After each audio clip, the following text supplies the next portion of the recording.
and we had new music coming. And so me and Mo were sitting there talking, and I was like, man, I got some ideas.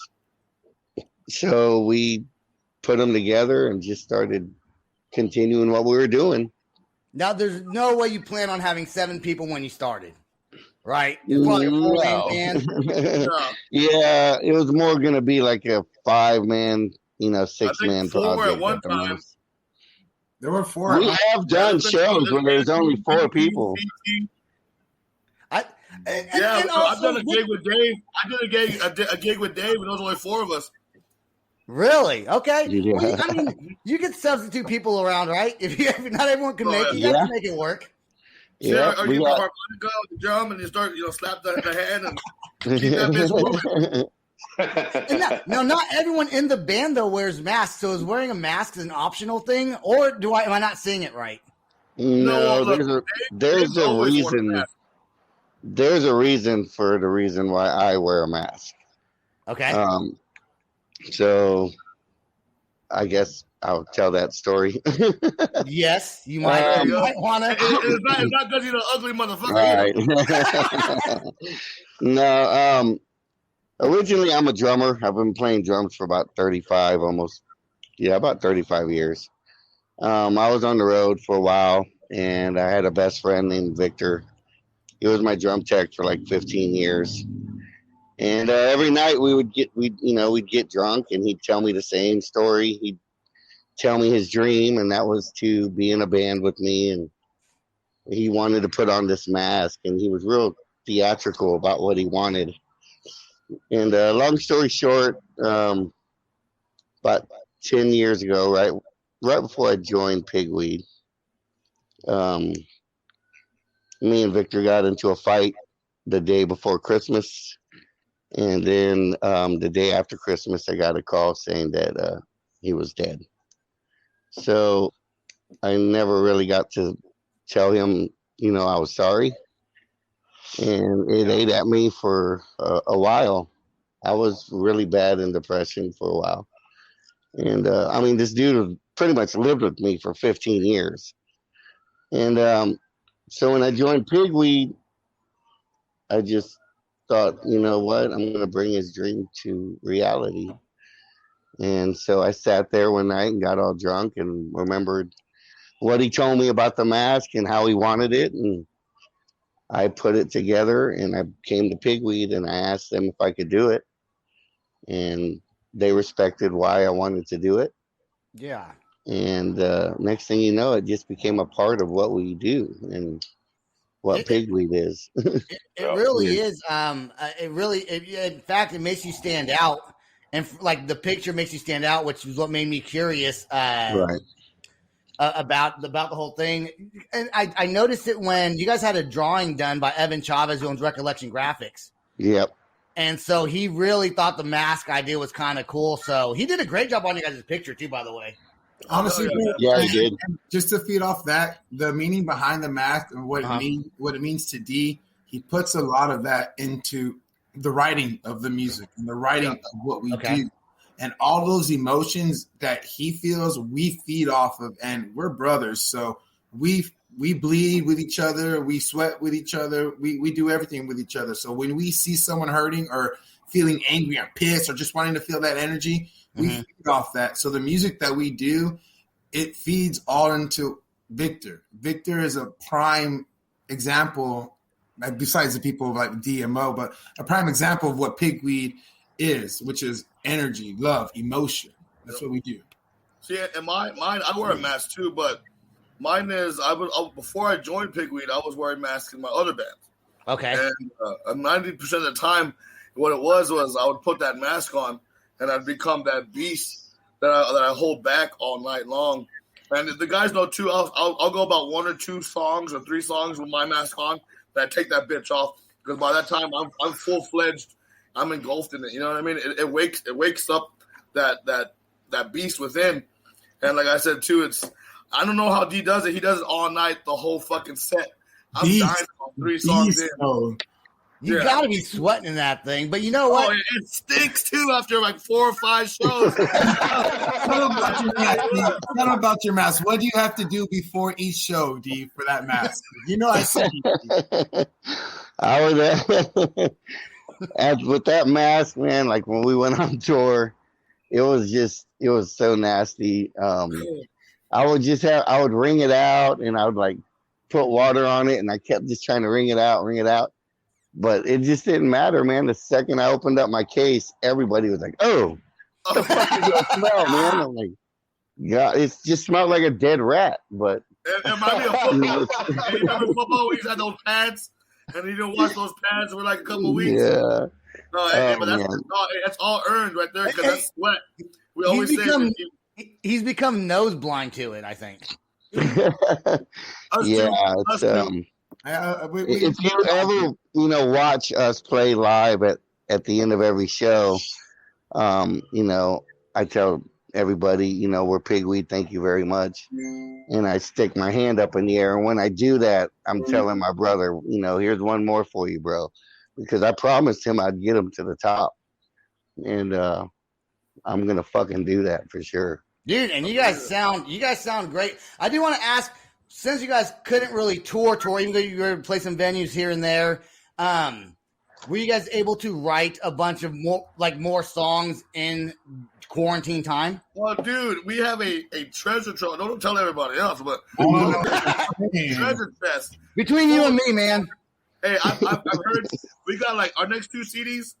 Y'all, hey, it keeps it up. And the weight is one thing, but the next CDs that we got, they got some bangers, dude. I hear some shit that Mo sends it to us, and I'm like, fuck, man, another one, and then another one. Like, yeah, you see this lighter, right? You see what it does, right? It's fire. It's fire, bro. Everything. And I don't know how Mo does it. Mo does a lot of it, and D does a lot of it. And like I said too, like I was brought into like I could be Mo and D if necessary on the not just Mo, I guess. But D can play fucking guitar too. But man, the stuff that Mo writes. I tell you what, man, it's fucking. I can't wait to show everybody our next song. Dude, it's fucking good, dude. Yeah, I actually showed my wife your songs when I first found you guys were coming on the podcast. I was like, check these guys out, and she was like, oh, that's really cool. She was laying in bed. When I get excited about in bed, I like to show it to her to see if she likes them. She's not really big into rock music that much, but she liked it. Nice. So, what do you guys got planned for 2021? Now that I think concerts are getting ready to open up. Do you guys have anything lined up? I saw on your website, dude. Tell them. What was crazy was that, like I was telling you, as people were telling me, just ain't gonna happen this year. I was like, fuck that. We're gonna continue playing, man. So you can't stop us. We already have another tour booked in May. And we're doing Texas and a little bit of Oklahoma. Hey, I'll be there in Oklahoma, man. That's where I live. I live in Oklahoma City, so. First beer's on me, baby. I will allow that to happen. So, I just kept us going, man, because we got to stay relevant and you got to stay into people's faces. And if you're not out there doing that, then it's pointless, really. You can share it on the internet all you want, but these people have been, for one, they've been locked up for a year, almost 2 years. Right. They want to get out, so now they're ready to see you personally. You know what I mean? And that's something that we've always thrived on, is our live performance, because that is really where it's at with us. That's where you're gonna feel all those emotions Doughboy was talking about. Mm-hmm. You're gonna see sweat and tears. You're gonna see all that. Oh yeah, dude. We give it back. And if you give it, they give it back, bro. Every fucking time. I always tell people, if I don't leave this fucking stage drenched in sweat, then I didn't do my fucking job.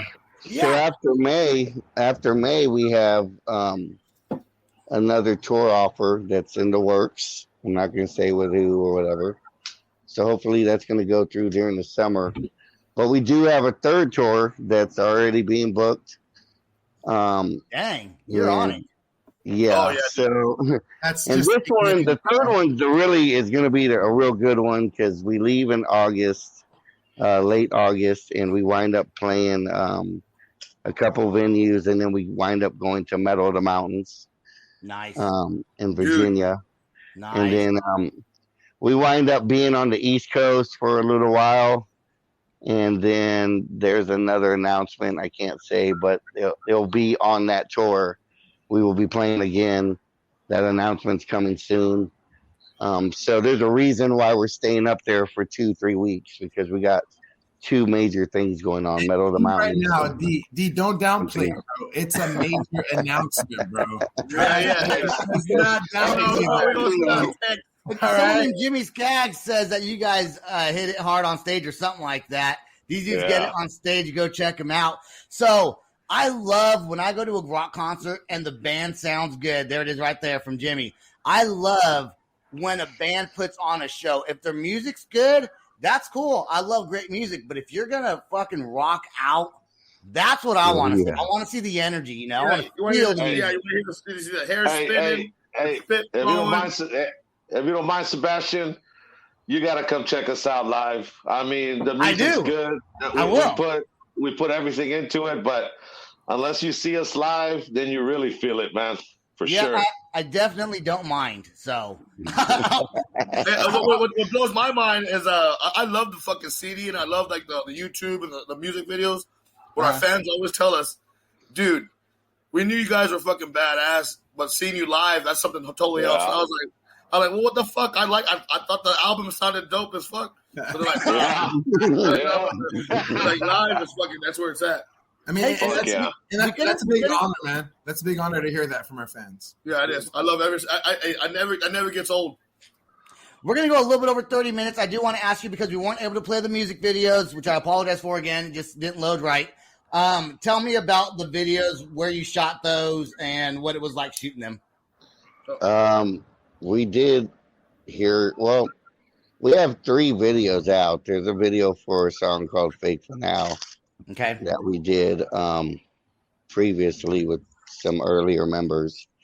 And we did that video with a friend of mine named Greg Wallace, which is a very good video guy here in town.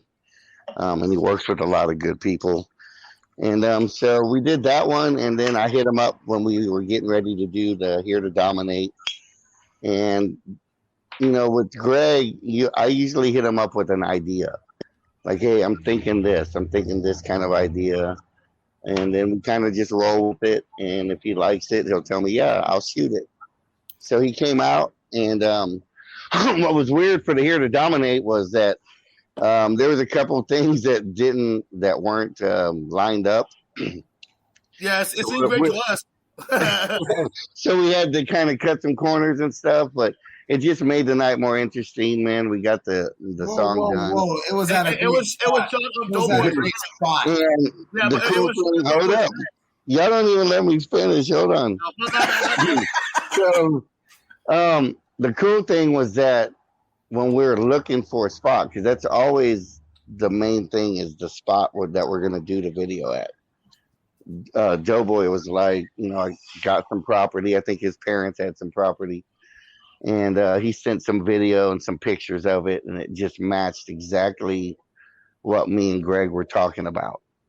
So It was like, hell yeah. And it made it a hell of a lot easier, because all we had to do was ask mom and dad for permission.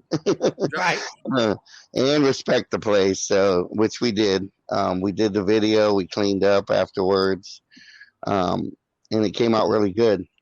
Yeah, I'm gonna watch them after this show's over, because I've listened to the music, but I haven't actually watched the videos, and I really want to see those. So once this is over, that's exactly. Are you hotboxing yourself in over there? That, and I'm beating up these damn mosquitoes that keep trying to fight with me. Yeah, that skittle. But then I got with Mo, and I had a couple rhythms. We threw a song together named "Saved Me," and the song ended up being a lot more powerful than we thought. So at that point, it was brought to my. I knew Ruben from Upon a Burning Body. Mm-hmm. I knew he was interested in working with us at one point, but someone had brought it up in conversation when we started talking about doing the video for Save Me. And I believe it was Doughboy and Chugs that brought it up. And so I told them,